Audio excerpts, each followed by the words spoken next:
martes pasado se me acercaron un par de hermanos y me preguntaron si dentro de esta charlas que hemos tenido de las distintas religiones íbamos a incluir un poco el tema del judaísmo. Y desde luego yo me fui con la inquietud sobre el tema, porque tal vez muchos de nosotros conozcamos bastante del judaísmo, pero más bien lo conocemos a base de la información bíblica, ¿verdad? Pero hay un elemento del judaísmo que está dentro del contexto histórico, social, cultural y político, que muchas veces nosotros pues, no lo conocemos y no lo manejamos. Por el otro lado, mirar el judaísmo, mirar el judaísmo, este es el resultado de la economía, ¿sabe? Que más pequeña. Mirar el judaísmo desde la perspectiva bíblica, pues es mirar el judaísmo, obviamente, desde la historia misma de sus protagonistas. Y a la hora de hablar, pues van a hablar de ellos con todo el elemento ¿verdad? Que envuelve el sentimiento y la pasión de alguien que habla de su padre y de alguien que habla de su tierra. Pero mirarlo desde una perspectiva histórica, pues es un poco distinta. Tal vez se ve más frío, tal vez no se mira de manera teológica en todo su contenido, pero se puede conocer esa área, obviamente que no se conoce. Yo hace unos años atrás preparé un seminario sobre la historia de Israel desde la antigüedad hasta el 1948. Yo he sufrido estos días porque ese fue un trabajo que yo preparé por muchos meses y parece que hubo un rapto de él y ha desaparecido y no lo encuentro. Y obviamente pues una de las cosas que validaba es una serie de información de unos libros que me proveyeron y que pues obviamente en este momento pues no tengo la ficha bibliográfica para poder volver a ellos y yo espero en una segunda revisión ver si por allí en la oficina en casa aparece. Vamos a ver si Dios nos ayuda. Ahora, el judaísmo es una de las religiones monoteístas más antiguas. Fíjese que hablamos del budismo, hablamos del hinduismo, y cuando hablamos de estas religiones, pues en el hinduismo hay tantos dioses como la capacidad humana puede producir, ¿verdad? En el budismo pues está ese concepto religioso, obviamente que se aplica también a un sinnúmero de deidades, sobre todo en aquellas áreas que el budismo ha copiado del mundo hinduista. Hablamos la semana pasada del confucianismo y a pesar de que planteábamos que no es una religión, pero sí que es un pensamiento filosófico que muy bien se aplica a muchas religiones y por lo tanto se ha hecho un sincretismo entre ese pensamiento y otras religiones. Pero lo cierto es que existen tres religiones a nivel mundial, ¿verdad?, que son monoteístas. Una de ellas es el cristianismo. El cristianismo es monoteísta. El plantear el concepto de la Trinidad no es plantear un concepto politeísta. Plantear el concepto de la Trinidad es plantear que servimos a un Dios que está representado en tres divinas personas, pero no tiene que ver con politeísmo. El otro concepto que es monoteísta es el concepto religioso del Islam. El islamismo, una de las cosas que profesa con mayor vehemencia y con mayor fuerza es precisamente que Dios es uno. Y obviamente en el mundo musulmán se dice que Alá es uno y uno también es su profeta, ¿no? Mahoma. Pero ese énfasis monoteísta está dentro del mundo musulmán. Y desde luego la otra facción religiosa que profesa el monoteísmo es el judaísmo. De las tres, el judaísmo es el más antiguo. Y es interesante porque en las tres religiones monoteístas se interrelaciona el mismo Dios. El mismo Dios. Para el musulmán, Alá no es otra cosa que el Yahvé de Israel. Y para el cristiano no es otra cosa que el Señor, el Dios, el Jehová, el Yahvé, el Adonai, el Elohim, como lo queramos llamar, pero sigue siendo el Dios de Israel. Otro elemento que es interesante es que el mundo musulmán afirma su origen en la persona de Ismael. Ismael es hijo ¿de quién? De Abraham.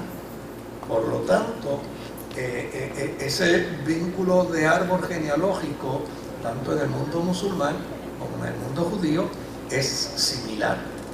Y desde luego, desde el punto de vista de la fe y desde el punto de vista cristiano, los cristianos afirmamos que como resultado del cumplimiento de la promesa, nosotros somos hijos de ¿qué?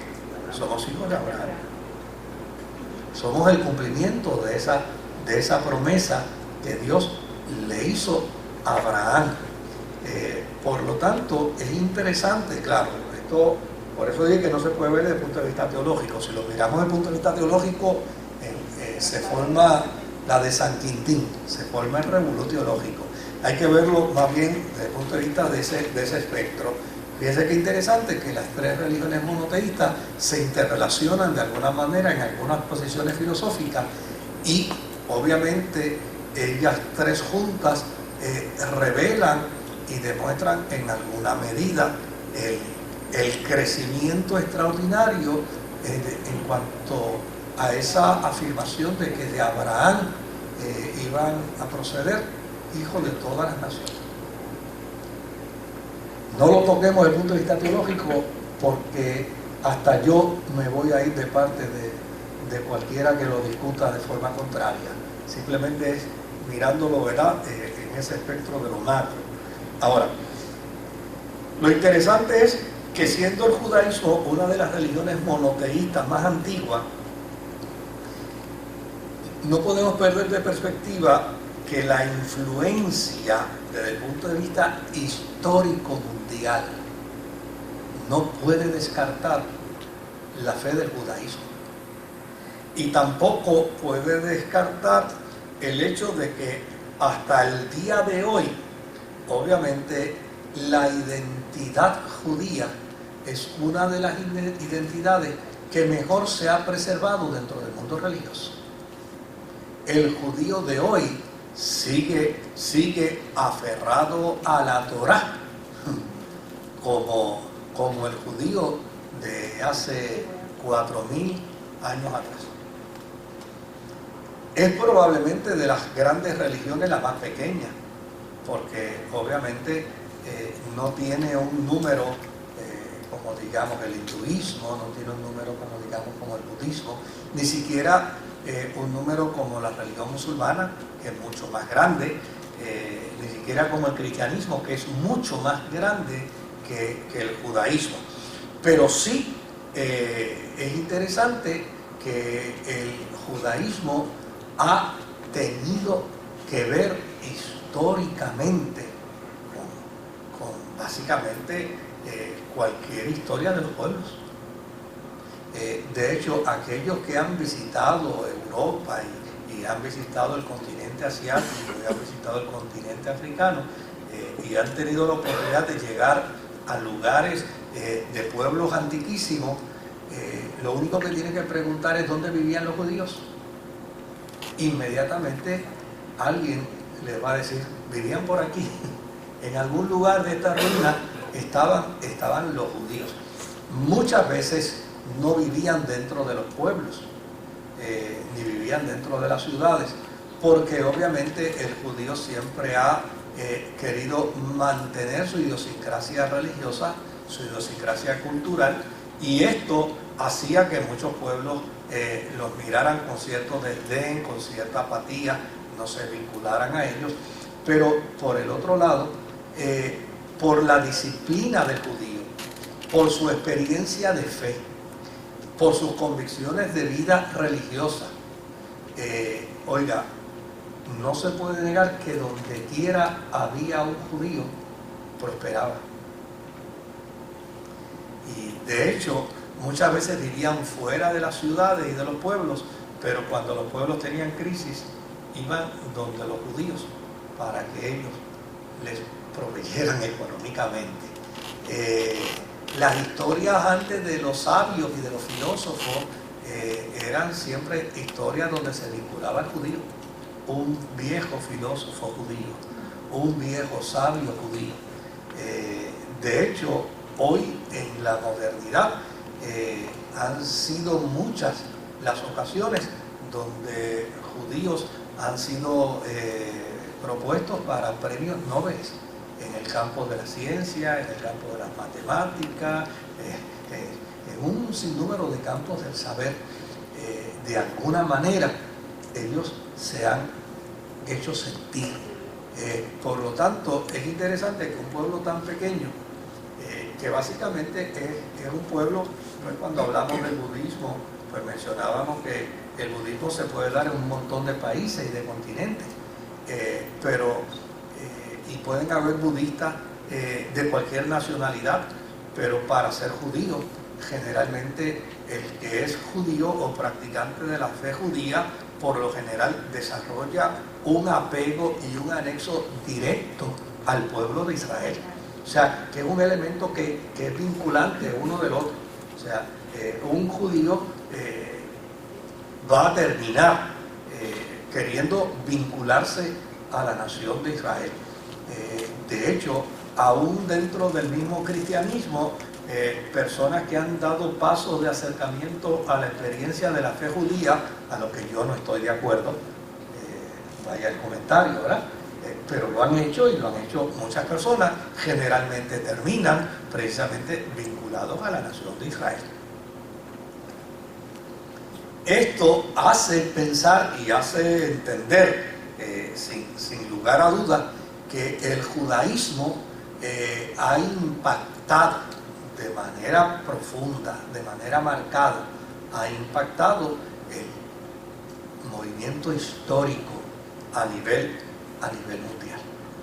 Y esto lo vamos a ver no solamente desde el punto de vista moderno, lo vamos a ver aún desde el punto de vista antiguo. Por ejemplo, en la Sagrada Escritura hay historia de 4 imperios que se vincularon con el judaísmo. Por lo menos ahora de momento me vienen 3 a la memoria. Bueno, el Medo-Persa, el imperio asírico, el imperio babilónico y el imperio griego. O sea, 4 imperios. Y el imperio griego, que es el romano, sí, que es el romano.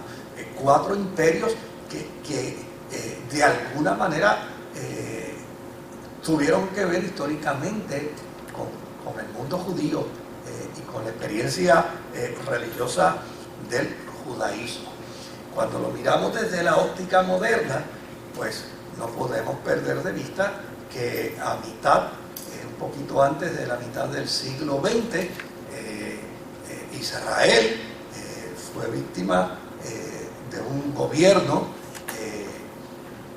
que obviamente el gobierno nazi, donde se estima que asesinaron a más de 6 millones de judíos.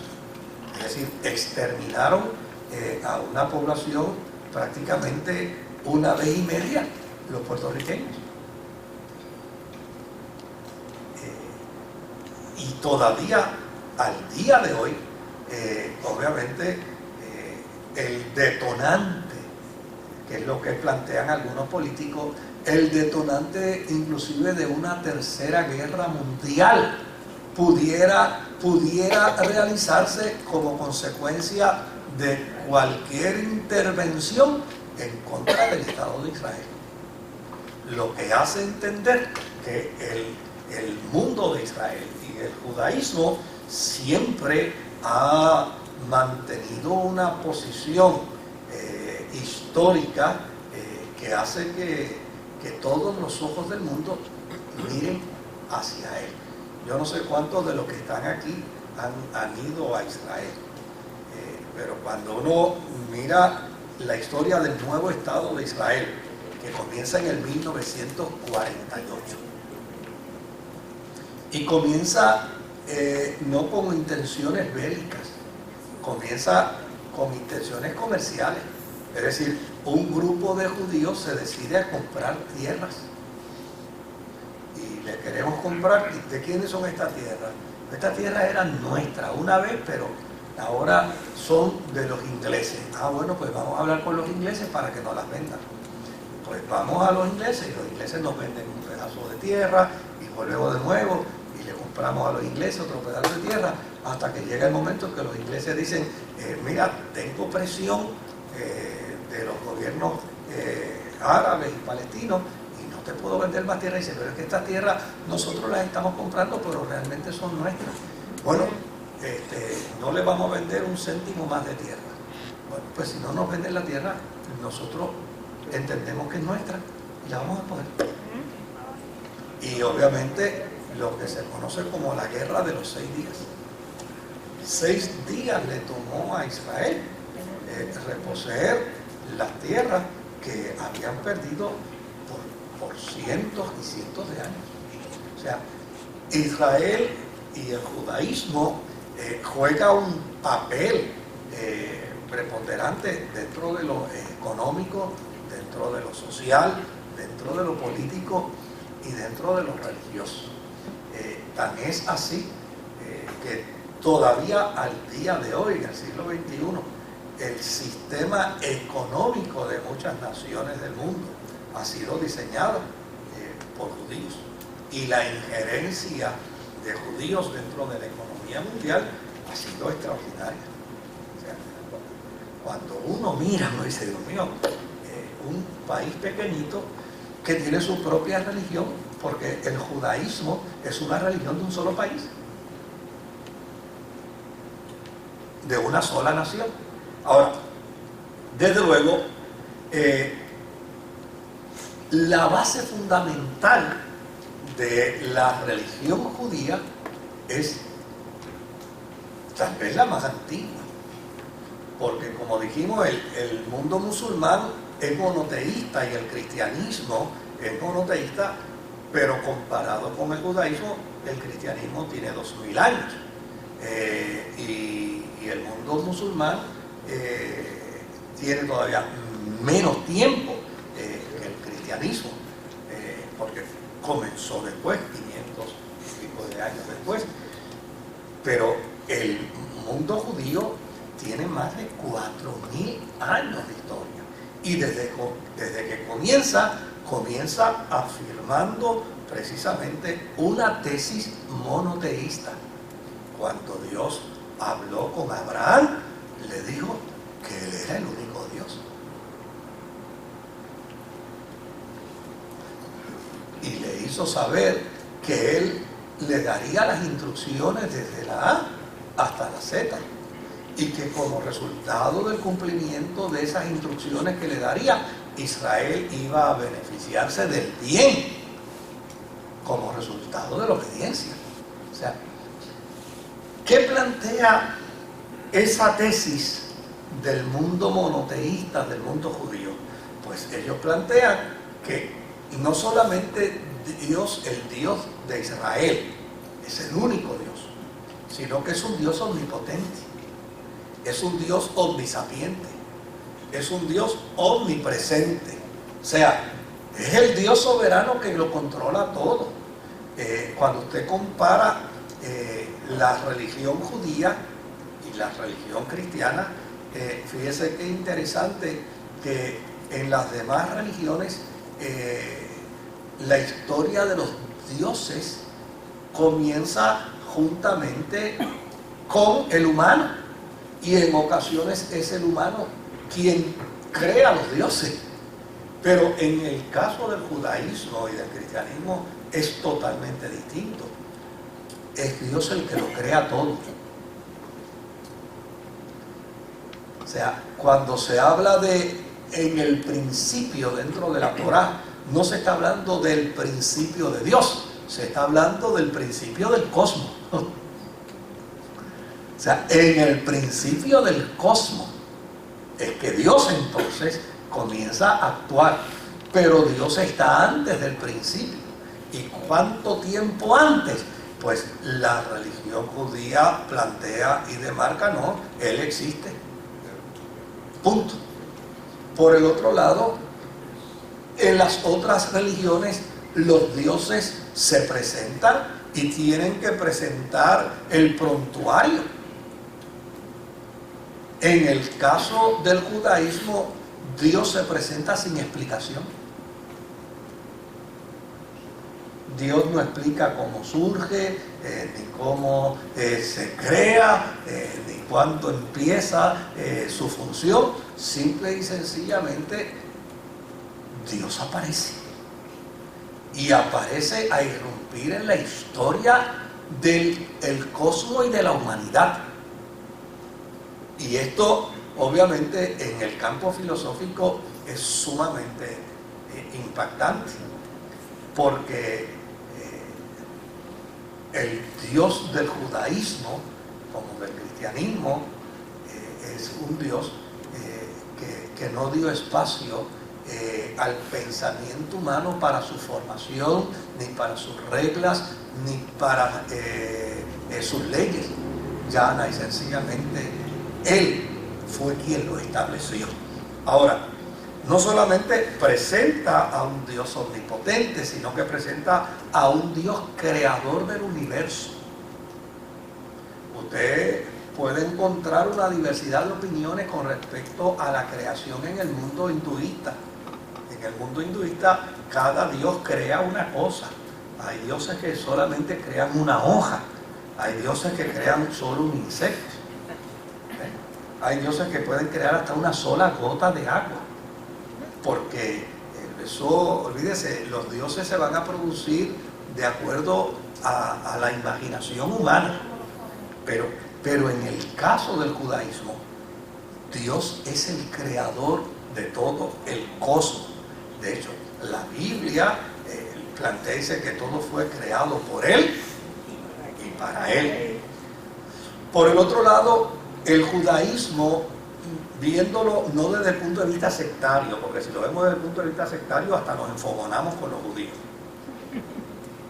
pero si lo vemos dentro del punto de vista de la intención de Dios, el judaísmo está presentado como el vehículo que Dios iba a utilizar para la salvación de la humanidad.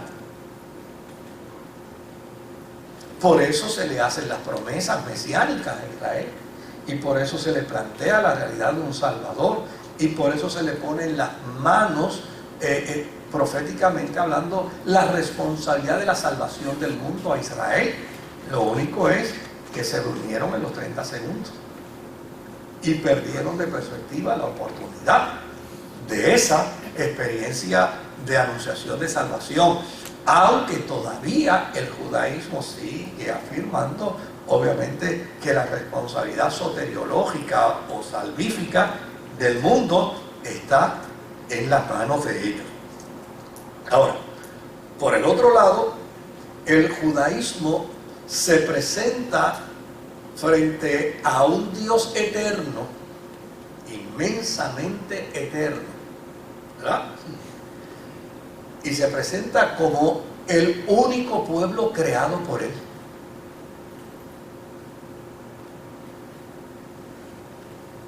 Y no solamente un pueblo creado por Él, sino un pueblo creado para Él.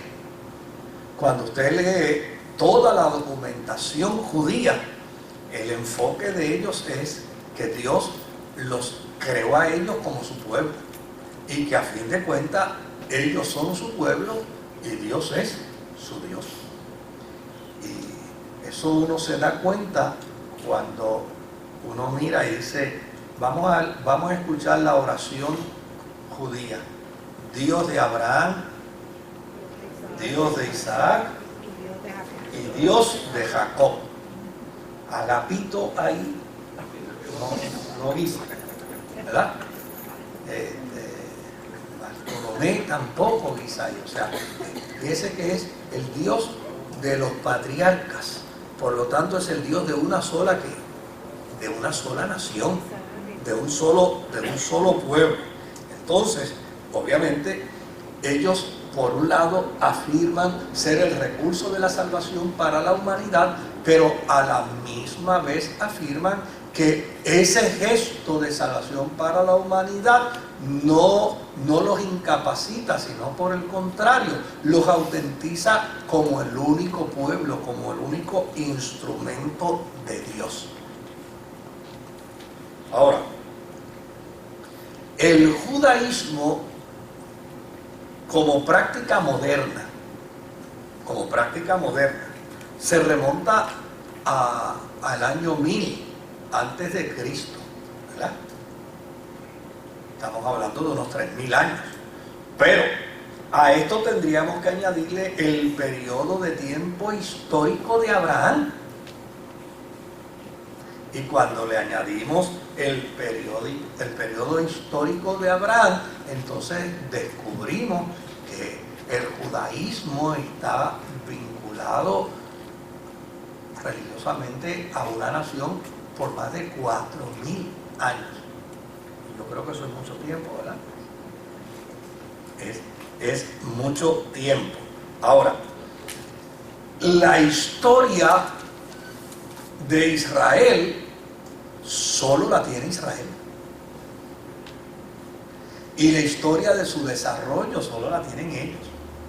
Y la historia de su desarrollo está enmarcada dentro de un contexto religioso.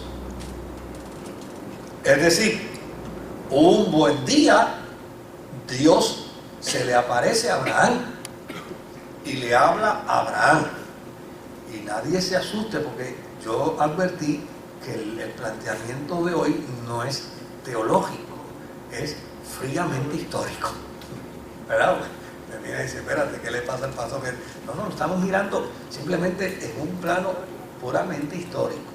Y yo quisiera verlo así porque obviamente me parece que es importante verlo de esa manera, no dejar de creer lo que teológicamente creemos, pero, o sea, esa es cuando usted mira quién desarrolla la historia de la nación de Israel, pues la desarrollan ellos y la desarrollan con el Dios que se les apareció, con el Dios que se les reveló, y llana y sencillamente nadie más escribe sobre ellos, nadie más plantea sobre ellos. Bueno, lo que es interesante es que todavía al día de hoy toda la historia del Éxodo Egipto no la tiene.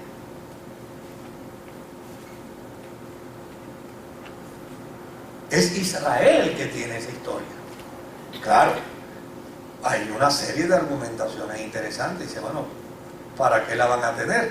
Si es una historia que les lacera, que les lastima, que les hiere, es una historia que los ridiculiza. Pues no existe en algún momento dado.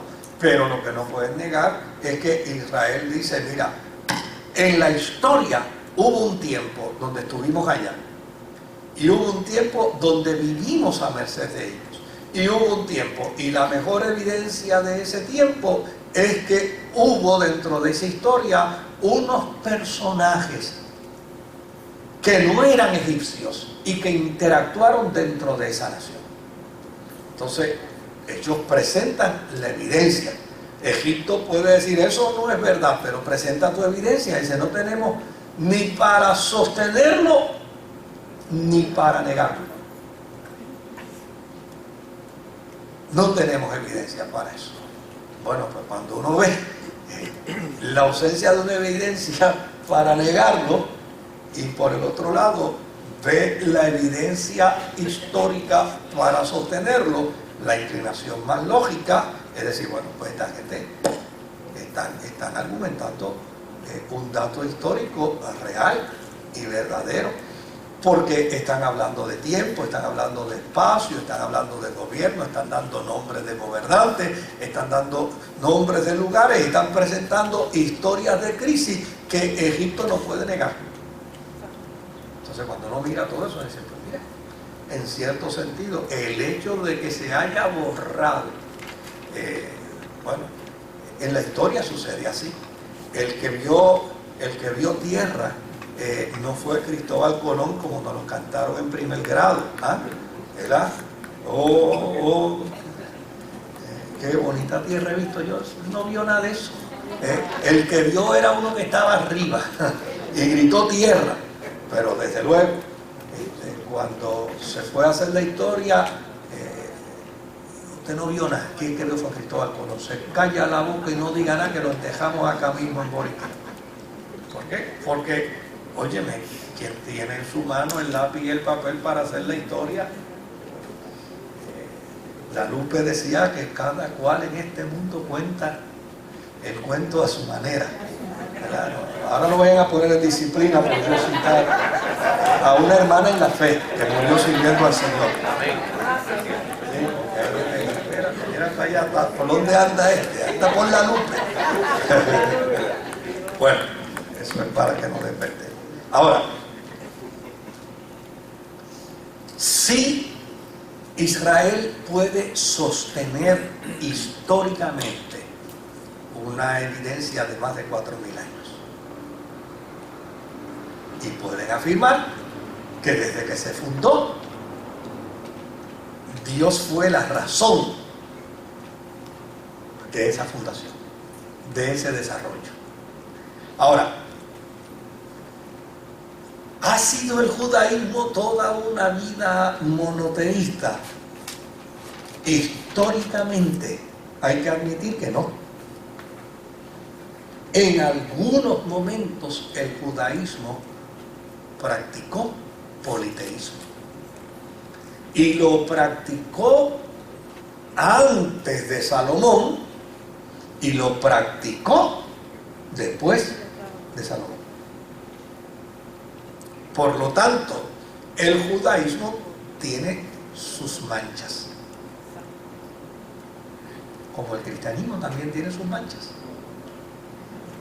Ahora, lo que es importante dentro de esto es que gracias a la intervención de unos religiosos dentro del judaísmo, a quienes se les denomina como profetas, estos religiosos que se denominan como profetas apartaron a la nación de Israel de la práctica politeísta y desde luego los llevaron a reafirmar la fe monoteísta hasta el día de hoy. Y desde luego lo que se ha entendido es que después que Israel, gracias a la intervención de unos profetas y de unos líderes, afirmó su monoteísmo, desde ese día hasta hoy, y ellos entienden que nunca más volverán a plantear un concepto politeísta ni jugando. Pero dentro del marco de la historia hay manchas de politeísmo dentro del judaísmo. Si así no fuera, Elías no hubiera tenido que matar a 450 profetas de Baal, ¿verdad? ¿Y dónde estaban esos 400 profetas de Baal? Estaban en la Palestina, estaban en Israel. ¿Y qué hacían en Israel 450 profetas de Baal? Pues planteando un adoctrinamiento religioso politeísta dentro de la nación. ¿Y por qué la indignación de Elías? Porque hay un montón de judíos que estaban practicando la religión. politeístas. Y de hecho, llegaron inclusive a practicar sacrificios humanos. ¿De dónde viene antes de eso la práctica del politeísmo de Israel, de esas manchas politeístas? Bueno, viene desde Mesopotamia, porque precisamente el patriarca, la base de la nación de Israel, es que es una persona de Mesopotamia, de Ur, de los caldeos. Por lo tanto, ese elemento de politeísmo, esos visos de politeísmo están desde su fundación misma. Tan es así que cuando salen de Egipto, en el camino convencen a Aarón, el sacerdote principal, para que haga un becerro de oro. Tú sabes, lo que llega el pan, por lo menos, ponnos algo ahí que nosotros piquemos religiosamente. Eso demuestra en alguna medida la inclinación de una nación que ha tenido sus tiempos grisáceos religiosamente hablando. Ahora, después de la intervención de los profetas, y por eso usted lo ve tan drástico, mire, Elías es el profeta más reconocido de Israel, porque no solo se le debe la salvación de la fe, a Elías se le debe la salvación de la nación en todos sus aspectos sociales, culturales y políticos. La nación de Israel sabe que de no haber sido por Elías y por aquel acto de decapitamiento, de tirar por el suelo 450 cabezas, la nación de Israel hubiera desaparecido. Yo no estoy avalando la violencia, yo estoy obviamente recopilando un dato histórico para decir, si eso no hubiera sucedido, hoy en día el judaísmo no existiera, la nación de Israel no existiera y todo el elemento profético de la nación de Israel no se hubiera cumplido, incluyendo el cristianismo. Por eso Israel tiene tanto orgullo de su fe, tiene tanto orgullo de su religión, tiene tanto orgullo de su Dios. Porque ellos plantean y ponen de manifiesto que es el Dios de la historia. O sea, contrario a todos los demás dioses que hay que hacerle una historia. ¿Ves? Ellos dicen, el Dios nuestro hace la historia. Él hace el cosmos, Él hace el universo, Él hace la humanidad, Él hace los pueblos, hace las naciones. Él hizo un pueblo para sí. Por eso, el argumento de Pablo, y esto es una digresión de un minuto, vuelvo de nuevo a la historia. El argumento de Pablo es interesante cuando invita a los creyentes a que los provoquemos a celo.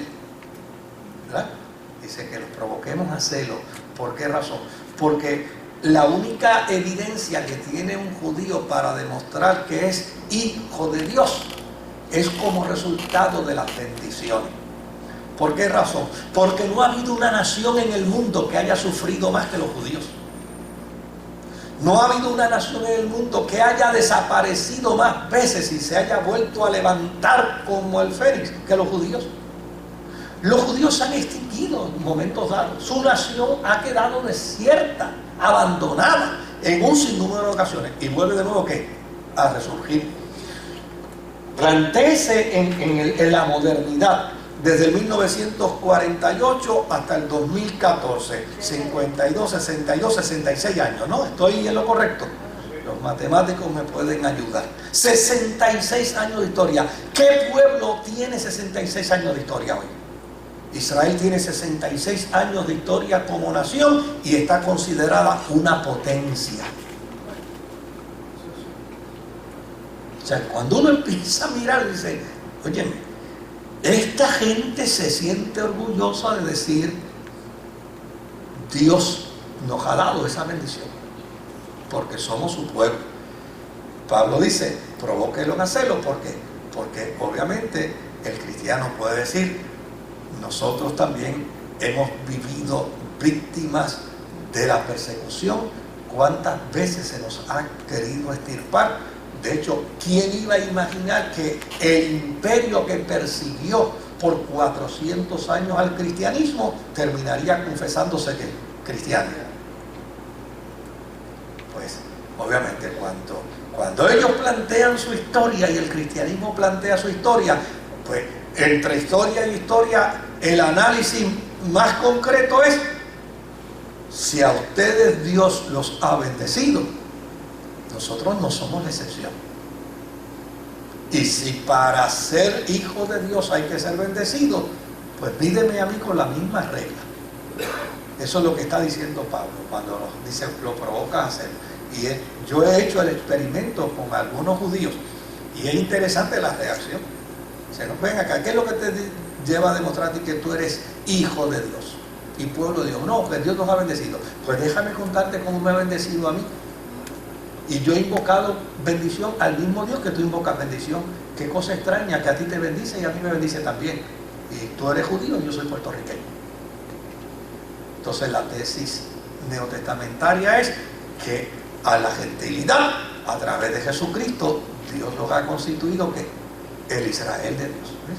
Pero eso es harina de otro costal que yo introduzco aquí, pero yo quiero hoy asumir más una postura histórica que bíblica. Ahora, ¿qué otra cosa podemos establecer? Es una religión monoteísta que en su inicio se rige por códigos morales estrictos, como los 10 mandamientos.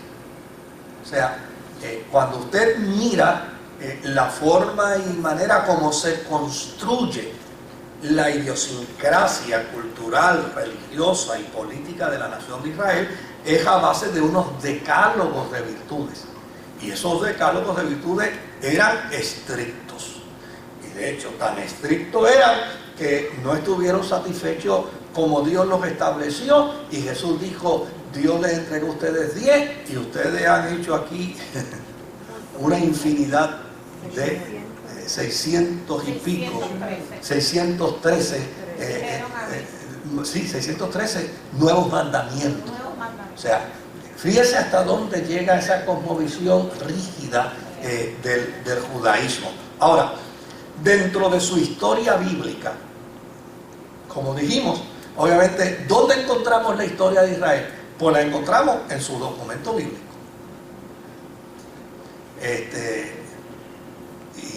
Y fíjese algo que es importante señalar. Israel, en su historia bíblica, habla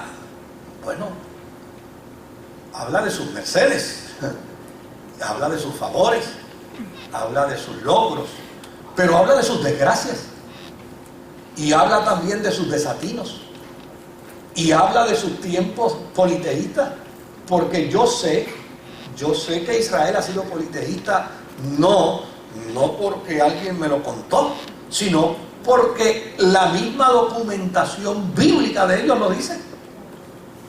O sea, lo que presenta entonces a una nación cuya estructura religiosa ha evidenciado un proceso de integridad.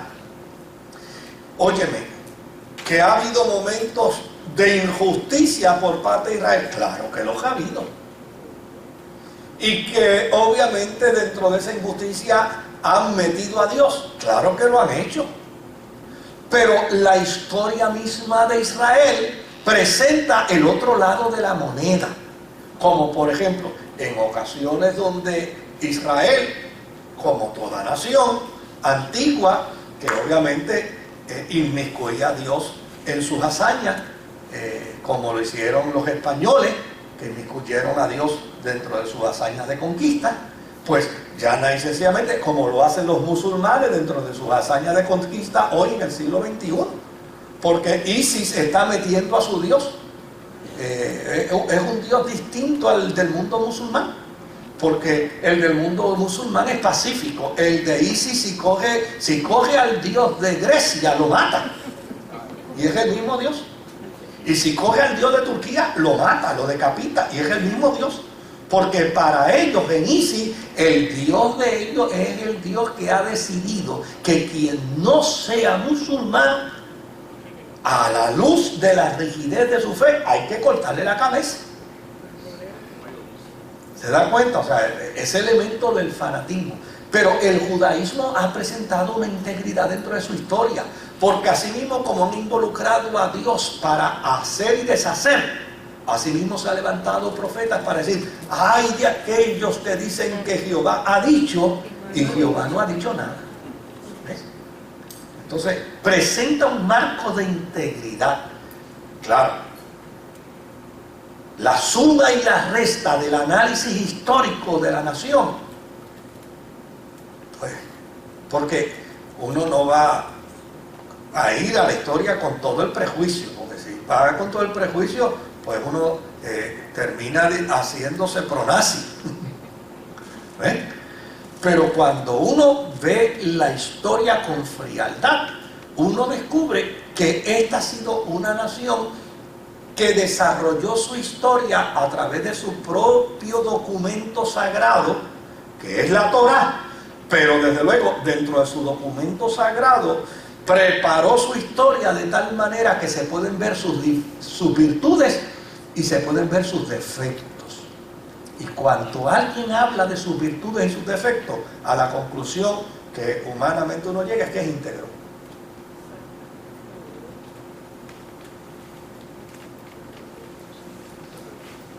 Cuando una persona habla solo de sus defectos, es que está mal de la cabeza. Pero cuando habla nada más que de sus virtudes, el tipo es un soberbio y un arrogante. Un increíble. O sea, Israel habla de qué? De sus virtudes y habla de sus defectos. Y de la misma manera que presenta la grandeza de un rey, también habla de qué? De las desgracias de ese rey. Entonces, cuando uno mira, uno ve integridad en el documento y desde luego la base de credibilidad en cualquier documento precisamente se sostiene en la integridad del documento.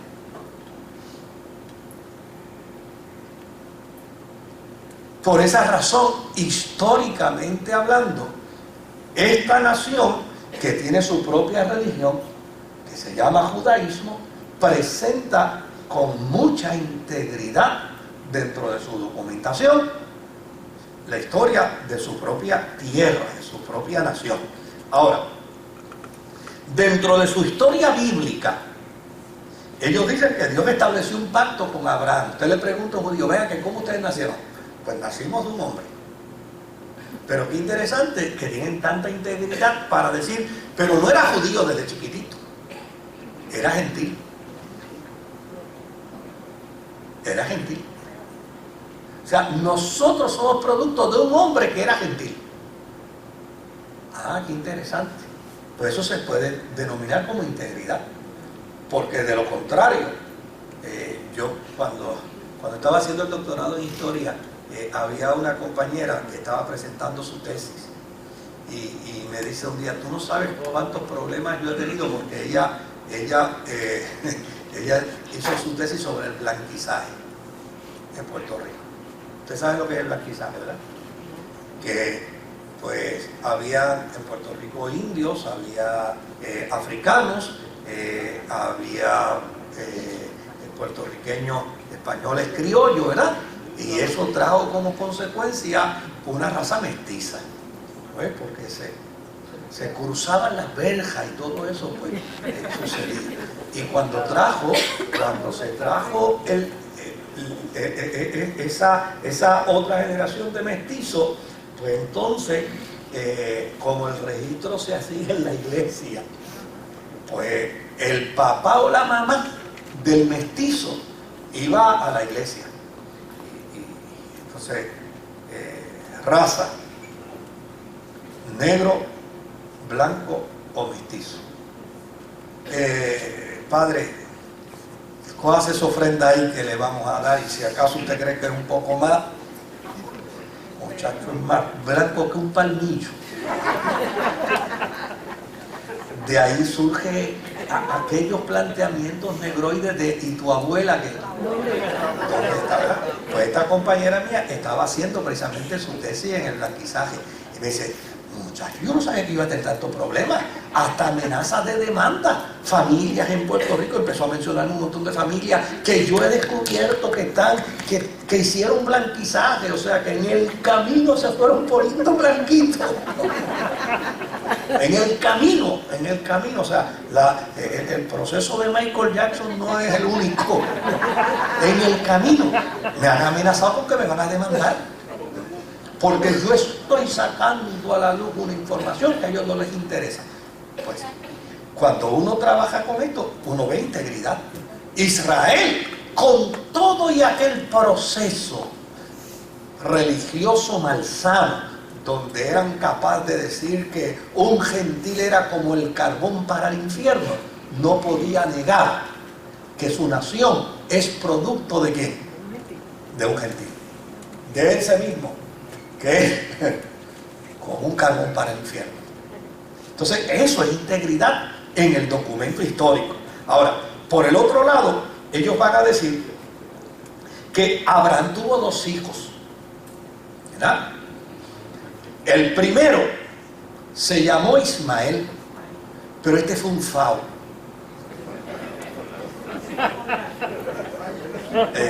Fue un fao. Esto no era, este no estaba en la ecuación. Entonces, desde luego, históricamente hablando, convergen 2 movimientos religiosos, el mundo musulmán y el mundo judío, para decir, pues de ese fao somos nosotros. Pero obviamente está todo un planteamiento filosófico del acto de injusticia, de la falta de pantalones de Abraham, para decirle a doña Sara, mire doña, aquí quien mando soy yo. Sino que agarró esa pobre mujer llamada Agar y ese muchachito llamado Ismael, y yo no sé si ustedes han cruzado la frontera, si yo la he cruzado, ese punto de desierto entre Egipto e Israel, oígame, y es un desierto de verdad, y a mitad de ese desierto Abraham dejó a esa pobre mujer con ese muchachito a expensa de la desgracia, y cuando se le acabó el agua y cuando se le acabó la comida, ella clamó a Dios y allí apareció Dios. ¿Para qué? Por eso el mundo musulmán filosóficamente se vincula religiosamente con el cristianismo, aunque sea hasta ahí, ¿verdad? Después de ahí no se pueden ver, pero ahora, desde luego, es el segundo hijo de Abraham llamado Isaac, a quien el judaísmo lo considera como el legítimo. Este es el legítimo. El primero no, porque el primero es producto de una esclava.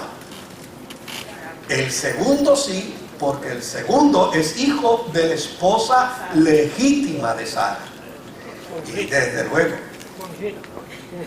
cuando uno trabaja con la historia, no a nivel de milagro, no a nivel teológico, no. Si usted trabaja con la historia a nivel teológico es otra cosa, trabájela desde el punto de vista histórico. Usted se sorprende. Por ejemplo, desde el punto de vista histórico, teológico, vamos a verlo el teológico primero, desde el punto de vista teológico, cuando Abraham fue y mintió al rey diciendo que su esposa era su hermana, ¿verdad? Pues fíjese que ya yo lo dije, es una mentira. Y desde el punto de vista teológico, Abraham no debió haber mentido. Pero cuando usted lo ve desde el punto de vista histórico, óigame, eso tiene una connotación totalmente distinta. Abraham era un titán capaz de engañar al rey más poderoso de su época. Se echaba el bolsillo a cualquiera. Y la vieja Sara ni se diga. Esa mujer, aún vieja, levantaba al rey más poderoso. Cuando usted lo ve desde el punto de vista histórico, la connotación es distinta.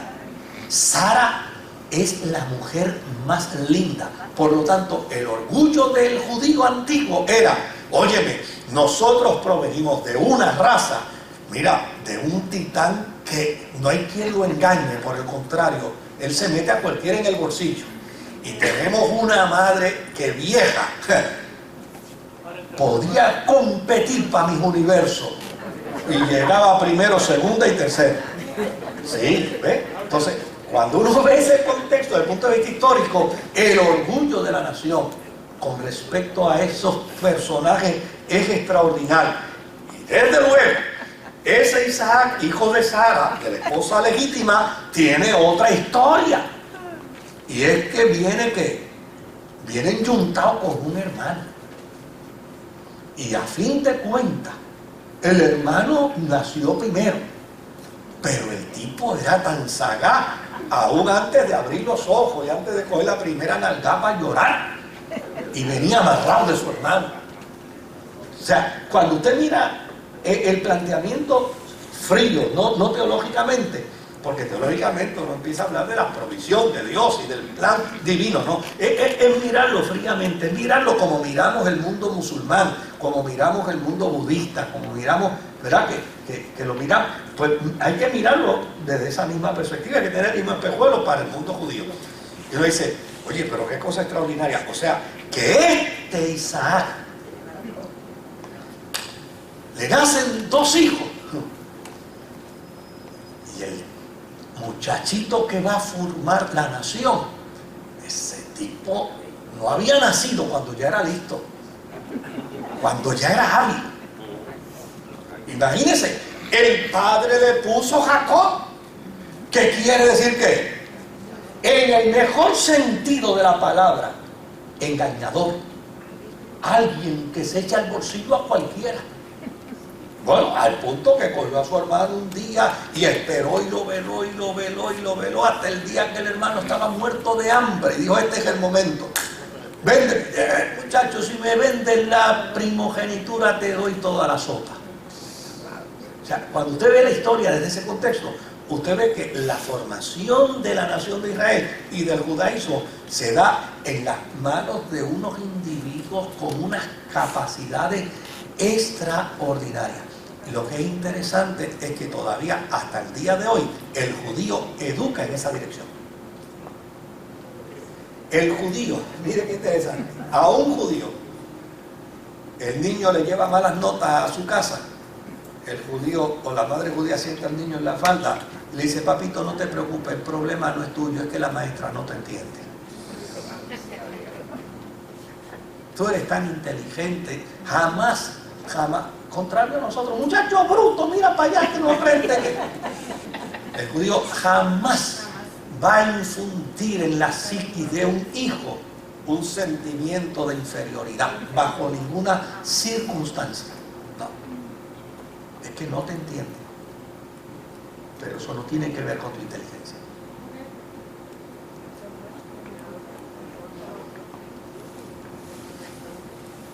De ese hijo llamado Jacob, entonces se funda la nación.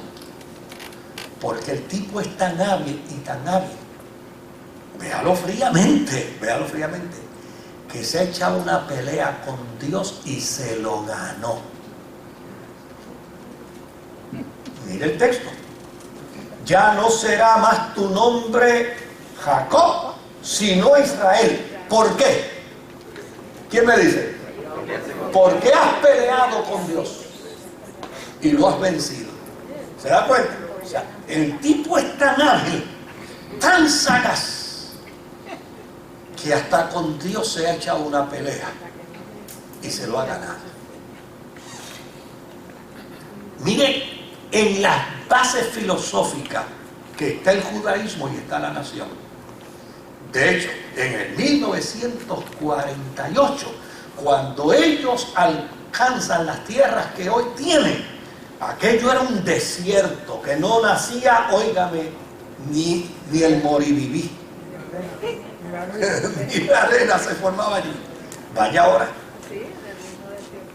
En lo que eran cientos y cientos de cuerdas de terreno, allí hay sembradíos de todo tipo.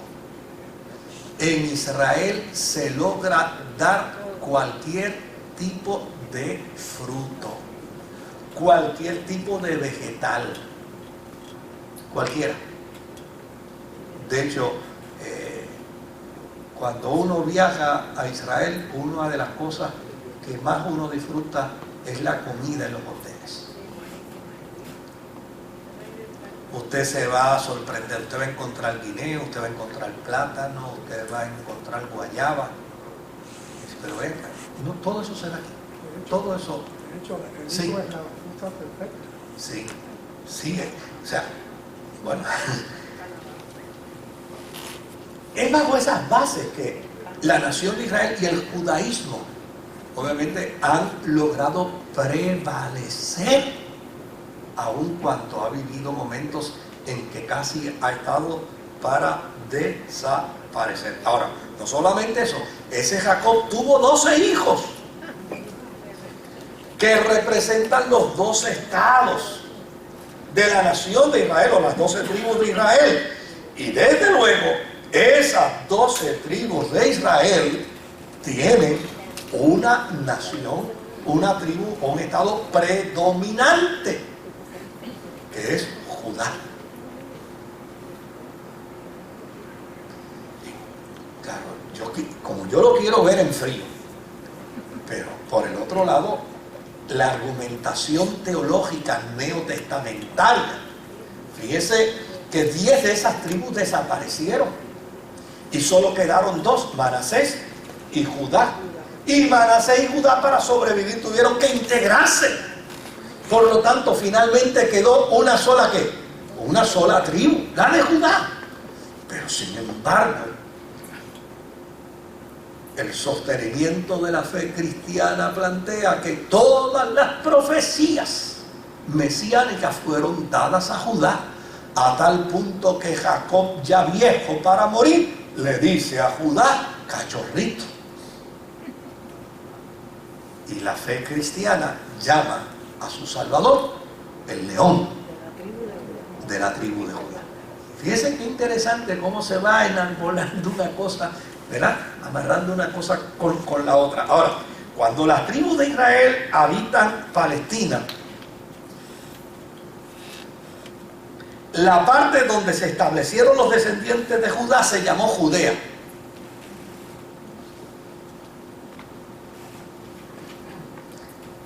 Y es precisamente en Judea donde nace David. Y donde ha estado acompañando a través de toda la historia de la documentación religiosa judía, que habrá de venir ¿qué? El Mesías. ¿Usted no le parece eso maravilloso cuando uno lo mira, aún desde el punto más frío, históricamente hablando?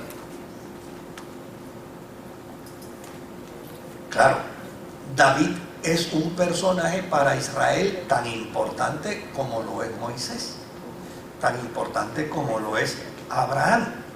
Ahora, ¿por qué estos datos son interesantes? Porque mencionamos al principio que el judaísmo de todas las religiones es la más pequeña y prácticamente se circunscribe a ¿quién? A una nación, Israel, pero tiene una diversidad en su función, porque Israel y judaísmo, judío y judaísmo están fusionados de tal manera que ellos no solamente son una religión, son una tradición, son una cultura y son una nación. Y lo que es interesante es que tanto como tradicional, como cultural o como nacionalmente son únicos. El judío es único. Cuando, claro, esto no quiere decir que no hay denominaciones. La semana que viene vamos a hablar un poco sobre las denominaciones dentro del judaísmo.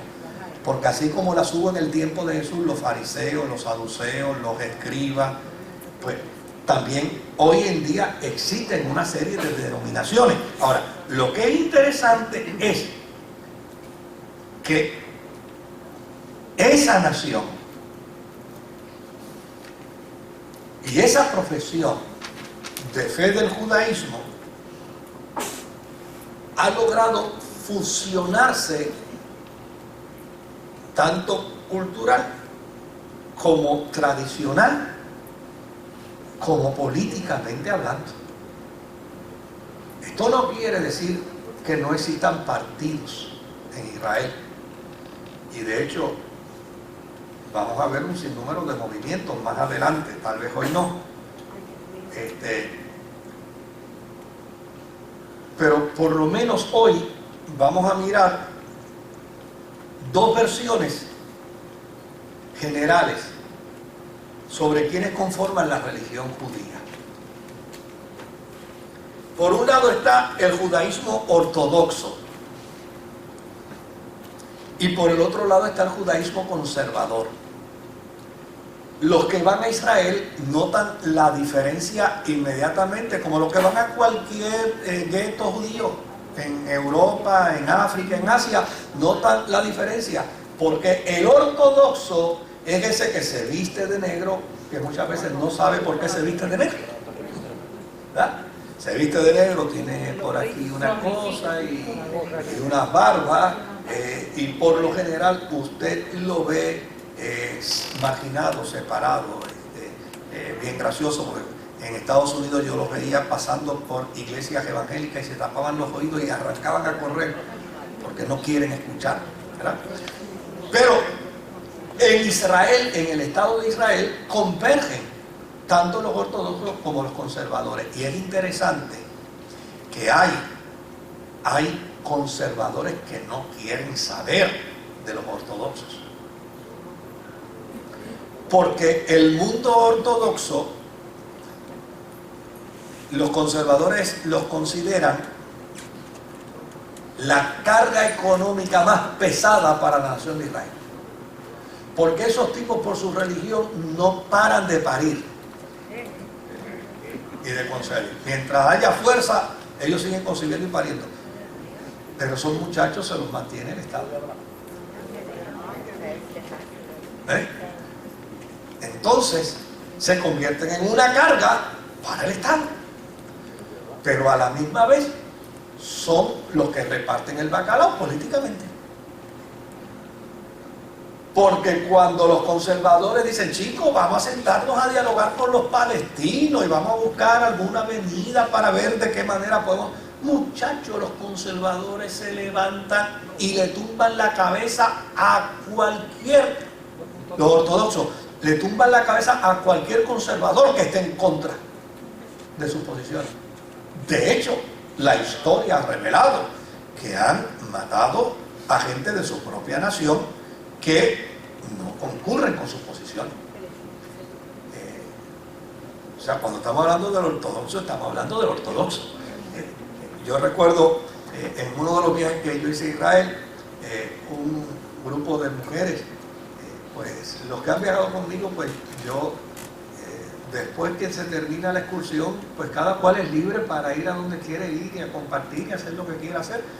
Es una de las reglas que establecemos, porque no, eso es una excursión que muchas veces es muy cara y óigame, limitar a la gente para hacer otras cosas que quieran hacer, pues me parece, hay personas que dicen, muchachos, yo viajé una vez con una gente y no me dejaban salir del cuarto y eso había, digo, nosotros, pues una de las noches, un grupo de muchachas que andaban con nosotros decidieron irse a dar una vuelta, con la suerte de que estaba conmigo el guía turístico.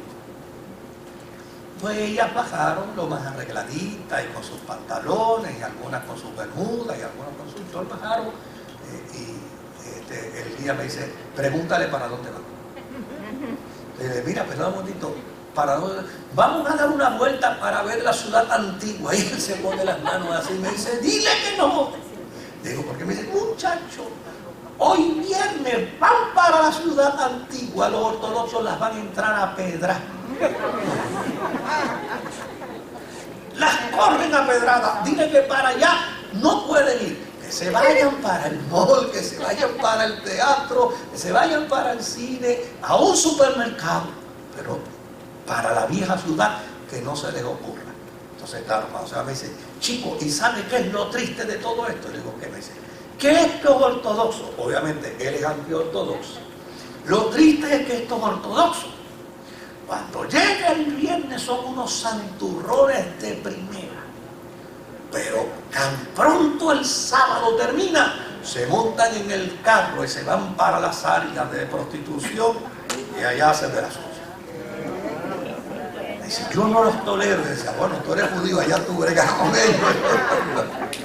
Pero se da cuenta, o sea, ahora, ese judaísmo ortodoxo que defiende que la ley establece que aquel que ha nacido de madre judía o ha realizado un proceso de conversión conducido por un rabino, por una comunidad judía y finalizado ante un tribunal rabínico ortodoxo, ese es judío por definición. Es interesante porque yo tuve el mes pasado una conversación, pero ustedes saben que yo tengo mis reservas con estos movimientos mesiánicos, y eso yo lo estoy diciendo por internet, pero se lo he dicho a ellos, tengo mis reservas. Estos movimientos mesiánicos que quieren que yo deje de ser puertorriqueño para hacerme judío, yo al día de hoy todavía no, me cuesta trabajo eso. Yo creo que yo no tengo ningún problema con entender bíblica y teológicamente que Israel es el pueblo de Dios, pero yo no tengo ningún empeño en hacerme judío. Yo creo que yo llego al cielo siendo puertorriqueño. Además, pienso que en el cielo se va a hablar español. O sea, en eso yo no y un judío tiene perfecto derecho de decir, se va a hablar hebreo. Con eso yo no tengo ningún problema. Ahora, yo estaba hablando precisamente el mes pasado con un judío cristiano y le estaba preguntando a él, ven acá, ¿qué hay de estos movimientos? Me dice, mira Moisés, te voy a decir con toda honradez, esta gente que andan por ahí hablando de conceptos mesiánicos y demás, ellos no saben de lo que están diciendo, porque para una persona ser autenticado como judío tiene que pasar por un proceso que provee la fe del judaísmo. Eso no es así de que yo me pongo hoy una kipá y mañana guardo el sábado y pasado digo que yo ahora por mi apellido soy judío. No, eso no es así. Eso, si quieres, invítame cuando ellos estén por ahí, yo vengo. Yo vengo de Israel y hablo con ellos y le hago saber que eso no es así. Para ser judío y practicar el judaísmo de forma auténtica, por definición, primero, el judío ortodoxo va a decir, ¿verdad? Ven acá, tú naciste de una madre judía. Sí. Ok. Pues si tú naciste de una madre judía, pues tú tienes derecho a entrar al proceso. No, yo no nací de una madre judía, pero yo voy a hacerme confeso judío. Pues lo primero que dice, acuérdate que el judío sufre mucho, llora mucho, padece mucho, vive errante por el mundo, es odiado por muchas naciones, es mal aceptado por muchos pueblos. No olvides que el judío ha nacido para sufrir. Tú tienes que pensarlo bien. ¿Qué dices a eso? Si la persona dice, no, como quiera, yo deseo ser judío. Ok, pues tú vas a ser judío por conversión. No naciste de una madre judía, pero por conversión vas a ser judío. Por lo tanto, si naciste de madre judía o si vas a ser por conversión, entonces lo próximo ahora es que te presentes ante un rabino dentro de una comunidad judía, que te lleven a la sinagoga y allí entonces el tribunal rabínico ortodoxo, luego de todo el procedimiento, por definición, te declara judío. ¿Ves? O sea, no es así como andamos muchas veces oyendo por ahí que hay una gente que dice, no, yo soy judío ahora, mesiánico. O sea, no hay tal cosa como un judío mesiánico, porque ya no es sencillamente un israelita mesiánico, ¿sí? Un israelita que cree que Jesús es el Mesías, sí, pero si es judío es un practicante del judaísmo, y no hay tal cosa como un practicante del judaísmo que simultáneamente practique la fe cristiana, porque se descalificó. ¿Me siguen ahora el planteamiento? Ahora, si va ante un movimiento conservador, es decir, un movimiento del judaísmo conservador, va a plantear los mismos puntos en términos de que si es nacido de una madre judía o si es porque ha aceptado que por conversión el judaísmo, pero entonces tiene que entrar por el proceso de la ortodoxia del judaísmo conservador, no del judaísmo ortodoxo, sino del judaísmo conservador. Y desde luego, este judaísmo conservador también tiene un tribunal rabínico, porque también tiene rabinos. Es decir, todos los rabinos en el judaísmo no pertenecen al movimiento conservador, sino que hay rabinos conservadores y hay rabinos que son, ¿qué? Ortodoxos. Entonces, ambos tienen el derecho legítimo de reconocer a un individuo como judío, pero tiene que pasar por este proceso. Y una vez pasar por el proceso, obviamente, pues si se hizo judío por el judaísmo conservador, por lo general se queda en el movimiento conservador, a no ser que voluntariamente quiera que saltar luego al ortodoxo. Pero si va a saltar al ortodoxo, tiene que entrar por el rigor del movimiento ortodoxo, como si es ortodoxo y quiere hacerse conservador. No olviden que como hay un elemento de unión en visión política, en visión económica, en visión cultural en cada uno de los movimientos, pues todo eso tiene que atemperarse, tiene que manejarse de una manera distinta. Ahora, hay una tercera versión, aparte del ortodoxo y aparte del movimiento conservador, es el de los reformistas. Y obviamente yo he conocido muchos judíos que ni son conservadores ni son ortodoxos, son reformistas. Y de hecho estos judíos reformistas permiten inclusive la participación de la mujer y reconocen la participación de la mujer. Estos postulan que son judíos aquellas personas que han nacido de madre o padre judíos. ¿Por qué razón? Porque dentro del movimiento reformista se reconoce que, sobre todo, estos que vinieron a América, pues no se casaron con judías, se casaron con las criollas de América. Y desde luego no se les va a obviar para que participen de la experiencia judía, dado el caso de que la razón por la que no se casaron con judías era porque no había judías. Entonces, se hace esa concepción, ya sea por madre o por padre judíos, que se hayan convertido al judaísmo. ¿Se da cuenta? O sea, que para ser judío tienen que haberse convertido, ¿qué? Al judaísmo, ante un tribunal ortodoxo, conservador o reformista. A ellos no les preocupa.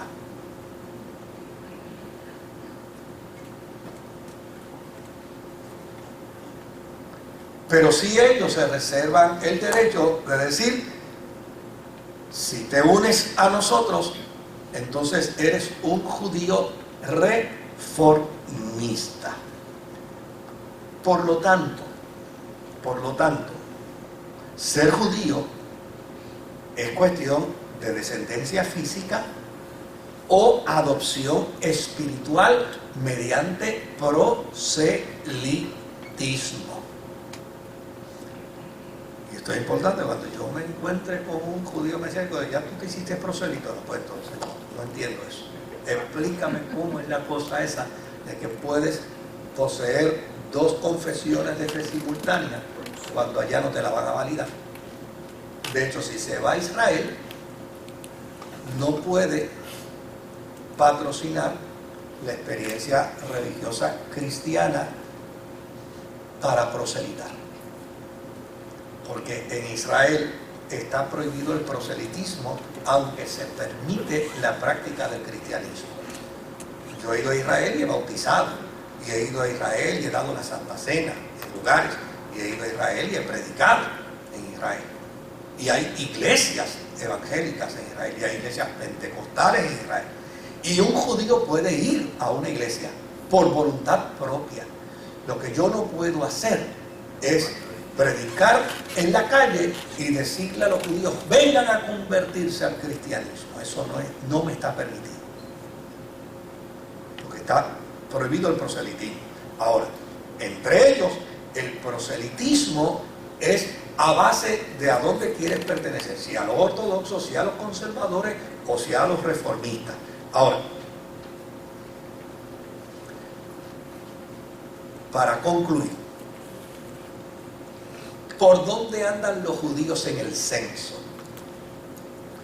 Pues se dice que para el 2010 se estimaba que habían cerca de 14 millones de judíos. No lo compare con los hindúes, ni lo compare con los chinos,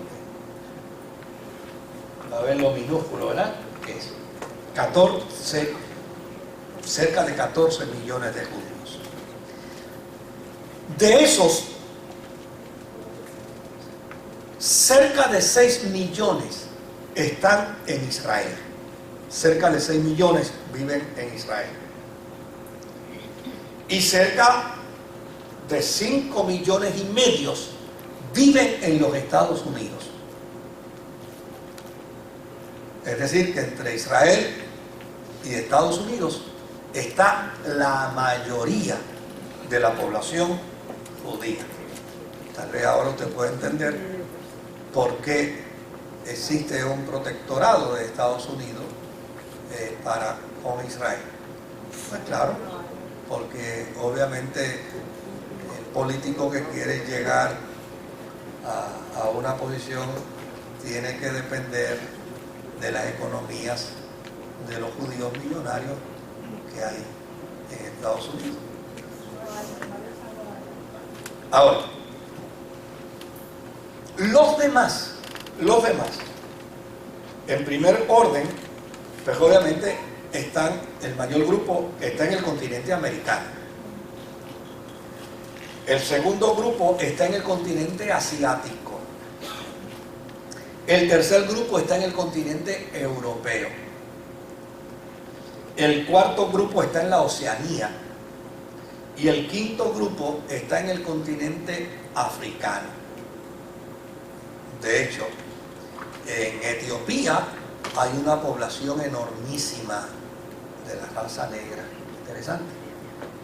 Que han probado científicamente que ellos son descendientes de judíos con el ADN. Y hay toda una historia en el Antiguo Testamento que plantea que hay una señora que fue a conocer sobre la sabiduría de Salomón, y hay toda una tradición, no está en la historia bíblica, pero hay una tradición que dice que la doña no solamente conoció al rey Salomón, sino que se llevó en su vientre un regalo de Salomón. Eso es parte de esa tradición, y que como consecuencia de ello, pues hay en Etiopía una población hoy de gente que dice que son judíos y lo han podido probar a través del ADN. ¿Qué me gustaría considerar el martes? Pues me gustaría considerar algunos fundamentos del judaísmo, vuelvo de nuevo, mirándolo desde la óptica no teológica, mirándolo simplemente desde una óptica histórica, un poquito más de la historia y desde luego algunas de las corrientes judías que hoy existen, porque así como en el cristianismo hay denominaciones, así como en el budismo hay denominaciones, en el hinduismo hay castas, así como en el mundo musulmán hay denominaciones, los chiitas, los de ISIS, los qué sé yo, de Romney, pues también en el judaísmo hay sus denominaciones, como en el tiempo de Jesús, fariseos, saduceos, escribas, etcétera, etcétera. También hoy siguen habiendo denominaciones. Es un mundo bien interesante, el mundo judío, y se hace interesante mirándolo tanto desde la perspectiva teológica como desde la perspectiva histórica. Se hace igualmente interesante. Así que si hay alguna pregunta, algún comentario, lo recibimos ahora con mucho gusto. Acá, la dama primero por aquí. No, ahí viene el micrófono. Yo he visto que muchas iglesias evangélicas están adoptando muchas costumbres de los judíos, lo que yo llamo costumbres judaizantes. ¿Usted podría abundar acerca de lo que es el uso del shofar, el candelero, la estrella de David, que son costumbres de ellos que no tienen que ver nada con nosotros, pero las iglesias evangélicas la están utilizando, deduciendo que como viene del pueblo de Cristo, que ellos entonces también lo pueden hacer? Mira, yo no tengo ningún problema con eso, en lo absoluto. Yo entiendo que si una iglesia quiere usar un shofar, pues si quiere... A mí lo que me parece es que eso no hace a una iglesia más judía, porque ya planteamos con perfecta claridad que para ser judío hay que cumplir con una serie de requisitos. Y que ya y sencillamente los fundamentos de la fe, yo no sé cuántos vieron el programa Noche de Respuesta, pero estaba álgido, las preguntas estaban álgidas, y yo no sé, ¿verdad?, cómo pudieron haber sido las respuestas, pero yo entiendo que el Antiguo Testamento tiene para mí como cristiano una pertinencia. Una, probar que el Mesías del Nuevo Testamento fue profetizado en el Antiguo Testamento. Esa es mi pertinencia. O sea, a mí no me interesa para nada más el Antiguo Testamento. ¿Ves? Tiene una gran pertinencia para el cristianismo. Y es que con el Antiguo Testamento yo pruebo que Jesús es el Mesías. El Mesías profetizado.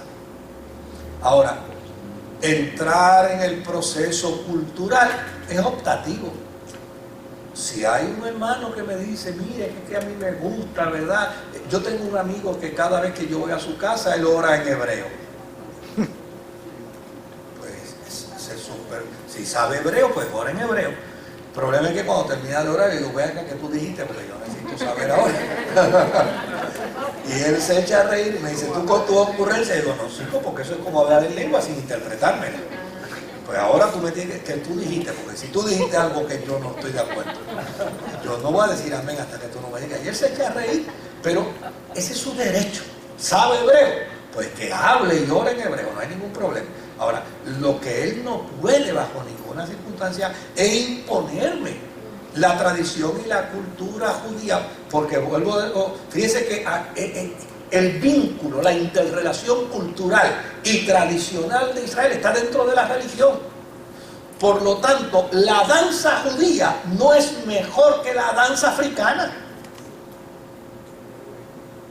Danza por danza, es danza. Y el shofar judío no es más espiritual que el piano inglés o francés, o que la guitarra o el cuatro puertorriqueño. No. Entonces, donde está el problema no es en la costumbre, es en la connotación religiosa que le podamos dar a esa costumbre. Pues mira, pues fantástico, si hay un hermano que saca un shofar, pues gloria a Dios, pero no pienses que porque tú tienes un shofar, tu sonido es más espiritual que el del cuatro puertorriqueño que está adorando al Señor. O sea, y ahí es donde yo le digo a la gente, yo no tengo ningún problema, el problema mío es cuando hacemos de una cultura una doctrina de fe.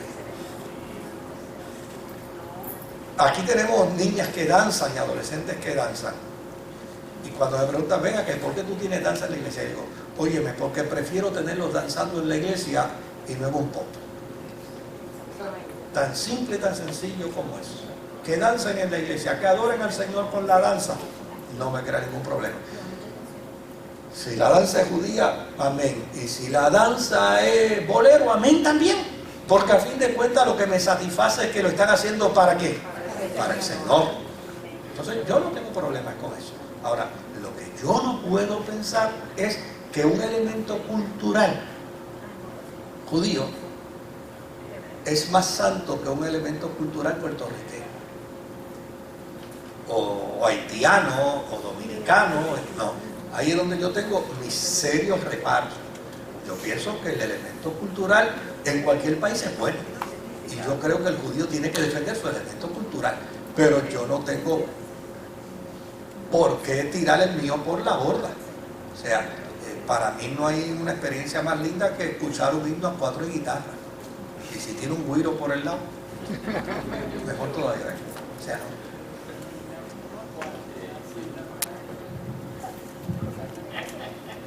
sí, está ahí. Si un cristiano se le ocurriera hacer proselitismo allá en Israel, ¿qué sucedería? Lo arrestan. Ahí sí lo van a arrestar. Definitivamente lo van a arrestar. Sí, hay un ministerio muy lindo judío, se llama Puentes para la Paz. Este es un ministerio hermoso. Ellos sirven a Israel con mucho amor sin proselitarlos. Ellos no proselitan. Ellos simplemente sirven. Ahora, el judío, por ejemplo, el presidente de Puentes para la Paz me contaba hace unos meses atrás, me decía, fuimos a una casa a limpiarle la casa a un judío que llegó, qué sé yo, de dónde, de Europa. El hombre no tiene dinero para un mejor apartamentito, así que alquiló un apartamentito en un 5º piso que no tiene ascensor y está muy anciano.